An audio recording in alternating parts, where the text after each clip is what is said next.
माता पिता भाई बंधु की सेवा करना, सेवा शुश्रूषा करना, ये उनका कर्तव्य है। समय पर संतान उत्पत्ति करना, ये भी उनका एक धर्म है। और धर्म पूर्ण जीवन जीते हुए समाज में एक अच्छी उदाहरण बन के रहना, ये उनकी रिस्पॉन्सिबिलिटी होती।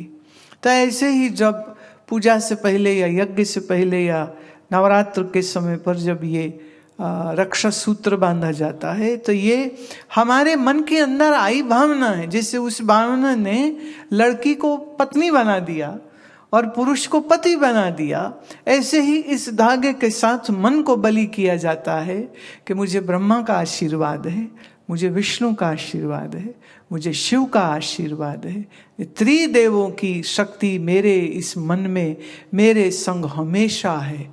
तो मन बलि होता। अब अगर ये समझना हो तो बोले धागा है, पता नहीं क्यों बांधते, क्यों बांधते नहीं, बड़ा जरूरी है। मनुष्य क्या है, मन से बच्चा है, अज्ञानी है ना, तो बच्चा है। जैसे कई बार बच्चा जब नया नया चलना सीखता है तो गिरने से डरता है, तो वो पलंग पकड़ के खड़ा रहता है, चलते नहीं। माँ पिता कहते आ जाओ आ जाओ, गिरोगे नहीं, हम संभाल लेंगे, चलो चलो तुम चल लोगे। और ये जो वचन है वो सुन करके उसका मन में आता कि अच्छा, तो फिर पहला पाँव उठाता है, नहीं गिरा, दूसरा उठाता है, नहीं गिरा, तीसरा उठाता है, नहीं गिरा। और फिर धीरे धीरे जब भय चलता निकलता है तो फिर चलता ही है कि दौड़ता भी है फिर। तो ये माता पिता ने उसके मन को बलि किया ना कि फिक्र मत कर, हम हैं। वो याद है साइकिल चलानी अगर किसी ने सीखी है तो भाई या पिता या माँ वो पीछे से सीट पकड़ लेते, बोले चलो हमने पकड़ा। बच्चा डरता है, मैं गिर जाऊंगा, मैं गिर जाऊंगा, मैंने पकड़ा, चलो चलो चलो। और फिर किसी समय ना वो धीरे से अपना हाथ हटा लेते और वो चला रहा है, तो उन्होंने कहा देखा मैंने हाथ छोड़ दिया। बच्चा हाथ छोड़ दिया, वो भी छोड़ देता, चलो। तो बोले तुमने गिराया, और उन्होंने थोड़ी गिराया। तो फिर क्या है, धीरे धीरे कॉन्फिडेंस कैसे देते, थोड़ा टाइम हाथ पकड़े रखते सीट को, फिर थोड़ा सा छोड़ते, फिर पकड़ते, फिर छोड़ते, फिर जब तक कि उसका वो कॉन्फिडेंस नहीं बन जाए। ऐसे ही विद्वान ब्राह्मण या कोई महात्मा या कोई संत जब ये 3 गांठ लगाता है, 3 चक्र लगा के जब गांठ लगाता है, तो मन में क्या आता है, मैं रक्षित हूँ, मैं सुरक्षित हूँ, मुझे उनका आशीर्वाद मिला है। अब ये मन को बलि कर देता है। फिर दुनिया में जो भी कोई जंग युद्ध लड़ना हो वो आराम से लड़ लेता, कोई चिंता नहीं है। अब जैसे मंदिर गए, तिलक दिया पंडित जी ने, या आपको कुछ प्रसाद दिया, तो प्रसाद हाथ में लिया है, तिलक लगा है, बोले बस जय हनुमान, बस हो गया काम, अभी कोई चिंता नहीं। बोले क्यों, बोले हम मंदिर हो लिए। किसने बलवान किया मन को?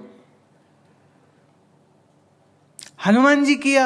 मैं कहूंगी नहीं, हनुमान जी के बहाने से तुमने खुद अपने मन को बलवान कर दिया। जब मन में बल होता है तो डर नहीं लगता है। इसलिए वो तुम्हें मालूम, जब पीछे एक सैटेलाइट मेरा ख्याल छोड़ा गया था, तो उसके पहले वैज्ञानिकों ने पूजा की थी। कईयों ने बड़ा विरोध किया इस बात का, क्या ऐसे कैसे, पर बोले नहीं, हमारी भावना है। जो विज्ञान से हमने इस पूरा संयंत्रण बनाया है, उसकी टेक्नोलॉजी क्या है वो हम अच्छे से जानते हैं, लेकिन उस टेक्नोलॉजी के साथ हम अपनी प्रार्थना को भी जोड़ेंगे। कईयों ने कहा अरे ये तो अंधविश्वास है, ये तो फला है, तो फला है। नहीं, हम तो ऐसे ही करेंगे। तो डॉक्टर हो जाए कि वैज्ञानिक हो जाए कि इंजीनियर हो जाए, वो कहते मंदिर में शीश निभाए बगैर काम नहीं शुरू कर सकते। तो नया गाड़ी ले, स्कूटर ले, तो पहले मंदिर जाओ, मंदिर जाओ। अब मंदिर जाने में क्या है, मन को बल मिलता है। अभी देखो, गाड़ी तो तुम चलाओगे, तुमने गाड़ी के शीशे पर माता रानी की चुनरी बांध दी, पर अगर बेवकूफों की तरह फोन करते हुए, बात करते हुए गाड़ी चलाओगे और एक्सीडेंट होगा, तो तुम माता रानी को दोष नहीं दे सकोगे, माता एक्सीडेंट करा दिया।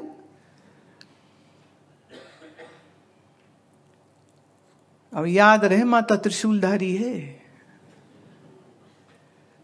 तो कहेगी अकल तेरी थी ना, तूने अकल से चलाना था।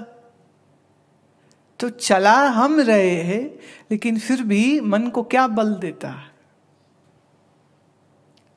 अब वो कोई काम करना हो, भले अपने माता पिता को नमस्कार करे और माँ बोलती है मेरा आशीर्वाद है।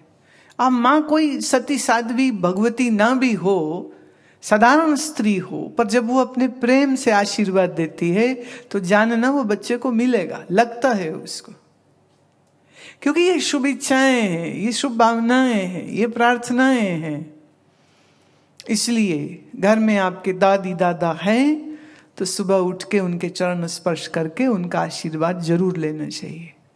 ये जो आज की पीढ़ी हेलो हाय पे आ गई है ना, उस दिन हम कहाँ थे? आश्रम में इधर। तो सोचा बच्चे हैं तो इनको कुछ चॉकलेट दे दें। इनमें कुछ 2-3 बच्चे ऐसे आ गए, वो भागे आए और आके मेरे घुटने को ऐसे हाथ लगा के कहते देव प्रसाद। मतलब घुटने को छूना कौन कहता है प्रणाम करना होता?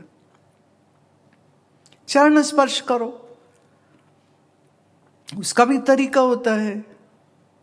बोले उससे क्या हो जाएगा? कहते झुकने में मेरा आनंद है। हम तो मजे से झुक गए। वो गुरुद्वारा था कि मंदिर था, ये तो राम जाने। हमें झुकने का आनंद है। तो ये जो रक्षा सूत्र है ना, ये असल में हमारे मन को बलि करेगा। है तो धागा ही, तोड़ दो तो टूट भी जाएगा। लेकिन ये जो मन में भाव बन जाता है ना, मैं रक्षित हूं, ये बहुत बड़ी बात होती। I am protected. एक बच्चा स्कूल में ना एग्जाम में एक छोटे से हनुमान जी का चित्र ले गया साथ में। उन्होंने अपने टेबल पे रखा। जब पेन उठाया ना तो कहता हनुमान जी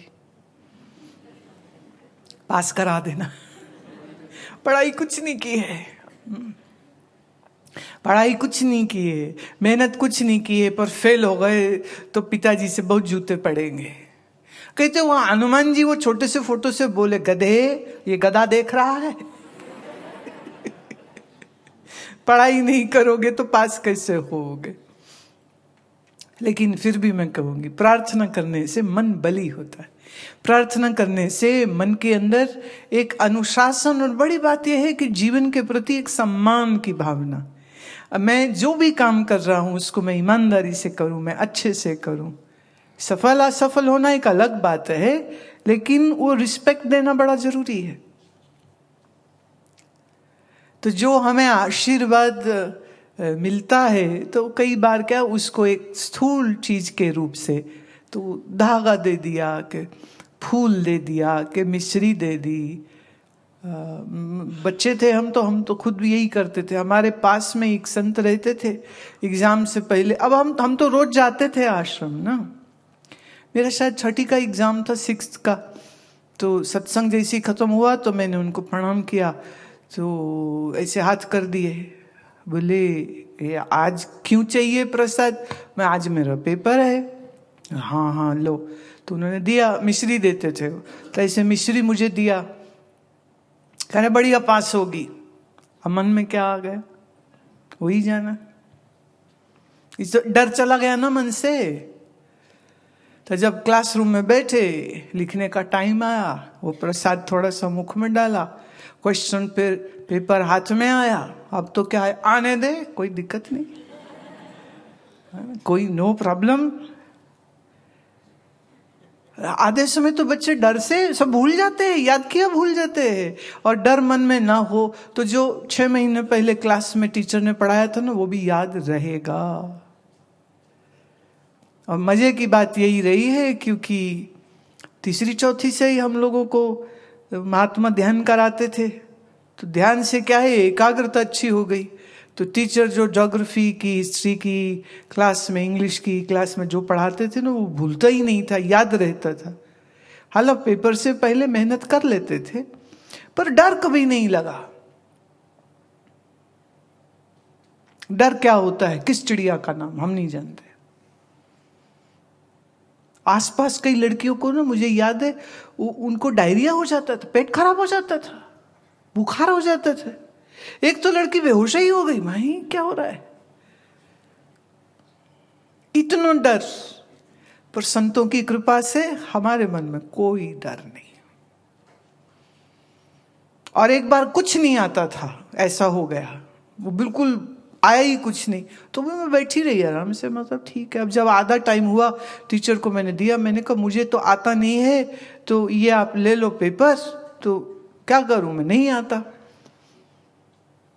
कहते नहीं आता, ये क्या मतलब हुआ? मैंने कहा ये जब पढ़े थे चैप्टर, तो ये वाले पर्टिकुलर चैप्टर में मेरा फैमिली कहीं बाहर गई थी, तो उन दिनों छुट्टी रही, तो मैं मिस कर गई, तो मैंने तो किया नहीं इसको, तो मुझे ये याद नहीं। टीचर बहुत अच्छे थे, कहते अच्छा एक काम करो, तो उसके बाद बोले उन नए सवाल लिख के मुझे दे दिए। क्लासरूम टेस्ट था, बोले ये रहे नए सवाल, बोले आप लिखो। अब ठीक है, लिख दिया, बढ़िया नंबर आ गए, पास हो गए। तो सच बोलने में तकलीफ नहीं आता तो हम झूठ काहे बोले ना कि आता है। मैं फिर बाहर जाके मैं खा पी ले, कोई समोसा ही खा लेंगे, हम अंदर बैठने का क्या फायदा। तो टीचर बोले नहीं हम नए पे देते हैं तुम्हें प्रश्न, तो उन्होंने नए प्रश्न दे दिए, तो हमने भी लिख दिए। समोसा तो खाया बाद में, वो नहीं छोड़ा, वो फिर भी खाया। पर यह है कि डर कुछ नहीं। डर डर मरते जो जाने दूर, डर चूका देखा भरपूर। तो जिसने भीतर बाहर परमात्मा को जाना है, उसको कहां डर लगता है? किसी चीज से डर नहीं लगता। कौन डरे, डर किसका होए? जिसको कोई डर नहीं, जिसको कोई भय नहीं है, उसके जीवन में कोई संताप नहीं, कोई शोक नहीं, कोई चिंता नहीं, कोई दुख नहीं, कोई क्लेश नहीं होता। इसलिए बहुत अच्छे से अपना मंत्र करो, बहुत अच्छे से अपनी डीप ब्रीदिंग करो, गहरा श्वास करो, और मेहनत से जो भी आपके कर्तव्य कर्म है उनको करिए, लेकिन डरिए नहीं। एक ने कहा देखो, जब एग्जाम्पल शुरू होते हैं ना तो करोड़ों आ जाते हैं, तो फिर हम टाइम देखते हो बहुत हो गया, पर चलो एक फिर भी सुना देते हैं, हम बात तो पूरी करेंगे, है ना। तो एक ने कहा आजकल बड़ा ही बुरा हाल है काम का, काम ही कुछ नहीं। मैंने कहा तुम्हारे बच्चे? बोले वो तो सब अपना अपना नौकरी कर रहे हैं, अब तो हम ही पति पत्नी घर में रहते हैं। मैं सच्ची बता कितने पैसे जोड़े बैंक में? बोले है काफी है। मैं दारू पीता है? बोले नहीं। मांस मच्छी? बोले नहीं। बोले क्या पूछ रहे हैं, आप तो जानते हैं हम आपके पास आते, हम ये गंदे काम क्यों करें? मैं कोई जुआ खेलता है? नहीं। मैं फिर दाल, एक मूंगी रोटी, दाल साग सब्जी खाने में इतना पैसा, जो तो 50 लाख जोड़ के बैठा हुआ है ना, उसके सूद से ही तेरा मियां बीवी का घर चल जाए, तूने दुकान चलानी क्यों है? कर ले तो फिर खाली बैठ के क्या करूं मैं? भजन करो, भजन करो, भजन करो। कब तक काम करोगे? सरकार भी रिटायर कर देती है 59 पे, तुम दुकानदार कभी रिटायर नहीं होगे क्या? छोड़ दो। वो पैसे है, इंश्योरेंस है, बच्चे अच्छे हैं, पैसा वो भी दे देंगे। स्वास्थ्य के ऊपर काम करो, तीर्थ यात्रा करो, देश घूमो, यहाँ आके आश्रम में रहो, थोड़े दिन हिमालय चले जाओ, जाइए मनाली में जाके वशिष्ठ गुफा देख के आइए, ऋषि वशिष्ठ जहां पर रहे थे, जाओ। सुंदर भारत देश है, भ्रमण करो, कभी उड़ीसा जाओ, कभी महाराष्ट्र जाओ। कह रहे नहीं अब जाने आने की इच्छा तो रही कोई नहीं, तो मैं और भी अच्छी बात है, बैठो और भजन करो। You saved all the money। चल एक छोटी बात और, एक पति पत्नी आए, बड़ो रो रहे थे। क्या हुआ? कहते कैसे बताए, बड़ी शर्म आ रही। मैं चल बात जो भी है बतानी तो पड़ेगी ना, नहीं तो तुम आते ही क्यों यहाँ पर? तो आप बताओ क्या हुआ? बोले हमारी लड़की भाग गई। मैं बधाई हो, बहुत बधाई हो। बोले क्या बोल रहे हैं, हमारी लड़की भाग गई, आप करो बधाई? मैं इसलिए कह रही हूं कि तुम्हारी शादी का 75 लाख रुपया बच गया, अब तुम्हारे पति पत्नी के काम आएगा। इतना खर्च तुम करते ना, बोले इतना तो करना था। मैं सारे बच गए, पार्टी कराओ। कह रहे लड़की, मैं देखो वो तो जो करना है वो तो कर चुकी है। वो क्लास फेलो था, इंजीनियरिंग इकट्ठे कर रहे थे, ये मान नहीं रहे थे, वो उन्होंने शादी कर ली, चली गई, चिट्ठी आ गई कि हम चले गए और अब शादी भी कर ली। मैं तुमको जवाई मिल गया, इंजीनियर ढूंढना नहीं पड़ा। अब कल उसकी जिंदगी में कोई स्यापा, कोई लड़ाई झगड़ा हुआ तो तुमको नहीं कहेगी कि कैसा लड़का ढूंढ के दिया। अभी कुछ उल्टा सीधा हुआ तो तुम कहोगे भुगतो, झेलो। तो आपको क्या फिक्र इस बात की? बोले नहीं, इज्जत नहीं रहती इसमें। मैं कहा रिश्तेदार तो वैसे भी गाली देंगे, वो शादी में आके भी गाली देते, खाना अच्छा नहीं बनाया, डेकोरेशन अच्छा नहीं है, बोलते नहीं बोलते?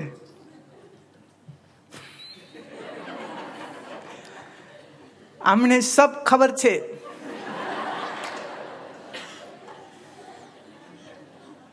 तो रिश्तेदार का तो काम ही है बुराई करना। रिश्तेदार का काम तुम्हारी अच्छाई करना नहीं होता है, वो बुराई ही करता है। जैसे बुआ के पति को क्या बोलते? फूफा। फूका रहे जो बात पे नाराज हो जाए, वो बेचारे ना सारी जिंदगी इस भावना से ही नहीं निकल पाते कि हम इस घर के जमाई हैं। मैंने खुद 70 का हो गया, अभी तो जमाई है, जमाई नहीं अभी तक।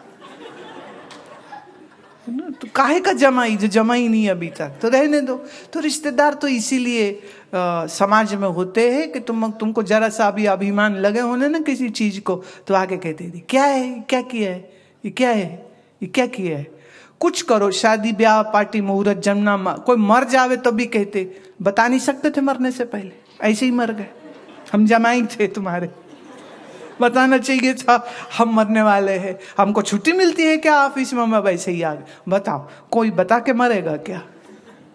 तो रिश्तेदार से तो एक्सपेक्ट यही करिए कि तो बुराई करेंगे, करने दो, अच्छाई कर दे तो हैरान होना, आह वाह अच्छा ये इतना तारीफ कैसे कर रहे हैं, it's a good day, they are appreciating you, nice. But the thing is दुनिया क्या बोलती है, क्या फर्क पड़ता है।